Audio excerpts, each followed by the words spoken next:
आज की हमारी कहानी है समझदार पत्नी। आकांक्षा और अमित की नई नई शादी हुई थी। आकांक्षा कॉल सेंटर में कार्य करती थी, वहीं अमित बैंक में क्लर्क था। अमित और आकांक्षा की दिनचर्या लगभग एक जैसी थी। दोनों सुबह एक ही वक्त में कार्य करने जाते और एक ही समय वापस आते थे। शनिवार की शाम थी। अमित पड़ोस में अपने मित्र से मिलने चला गया। आकांक्षा खाना बना रही थी। उसके खाना बनाने से पहले ही अमित वापस लौट आया था। खाना खाते हुए उसने आकांक्षा को कहा कि मैं फिल्म की टिकट लेने जा रहा हूँ, तुम तैयार रहना। आकांक्षा ने कहा ठीक है। अमित अपने कमरे में गया और उसने अलमारी में से अपना बटुआ निकालकर जेब में रखा और चला गया। सिनेमा हॉल की खिड़की पर जब उसने टिकट के लिए बटुआ निकाला तो देखा उसमें से 500 रुपये कम थे। उसने सोचा आकांक्षा ने लिए होंगे। टिकट लेकर अमित घर आ गया। आकांक्षा तैयार हो रही थी। अमित ने उससे पूछा, तुमने मेरे बटुए से 500 रुपये निकाले थे क्या? नहीं, आकांक्षा बोली। अमित बोला, फिर कहाँ गए रुपये? कहीं खर्च किए होंगे, ध्यान से निकल गया होगा। आकांक्षा ने कहा, खैर चलो, सिनेमा के लिए देर हो रही है। अमित ने बात में खत्म करते हुए कहा। 2 दिन बाद अमित के बटुए से फिर 500 रुपये गायब हो गए। अमित ने फिर आकांक्षा से पूछा, लेकिन आकांक्षा लेती तो बताती ना।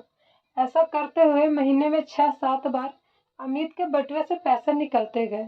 अब अमित थोड़ा खित्र करने लगा। उसे समझ नहीं आ रहा था कि पैसे कौन निकाल रहा है। इतवार का दिन था।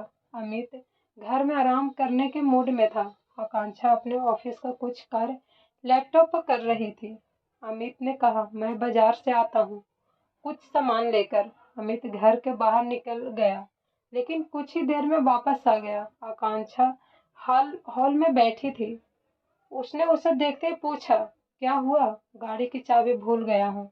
अमित बोलते हुए अपने कमरे में गया। कमरे में घुसते उसने देखा सोनू, अमित का छोटा भाई। हाथ में आकांक्षा का पर्स था।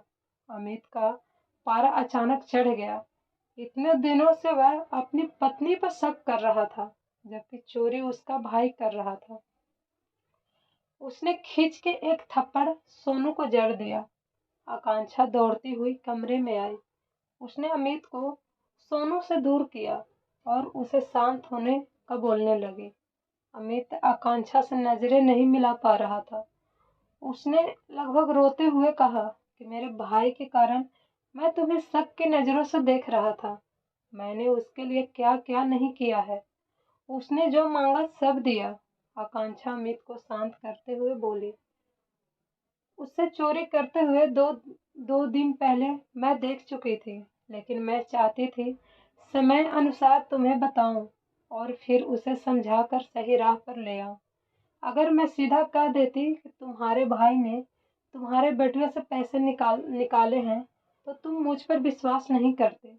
इस उम्र के बच्चों को मार पीट कर समझाना आसान काम नहीं है। मारने पीटने से वह कुछ समय के लिए शायद सुधर भी जाए, लेकिन तुम्हारे प्रति उसके मन में नफरत जगने लगेगी। हम उसे प्यार से समझाएंगे तो वह सही राह पर हमेशा चलेगा और न तुमसे ही न मुझसे नफरत करेगा।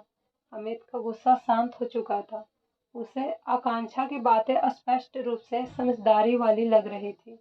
उसने आकांक्षा को कहा, मैं कोई पुण्य ही किया होगा जो तुम मेरी पत्नी बनी हो। आकांक्षा के गाल लाल हो गए। अगर आपको ये कहानी पसंद आए तो मेरे चैनल को लाइक एंड सब्सक्राइब जरूर कीजिएगा। Thank you so much.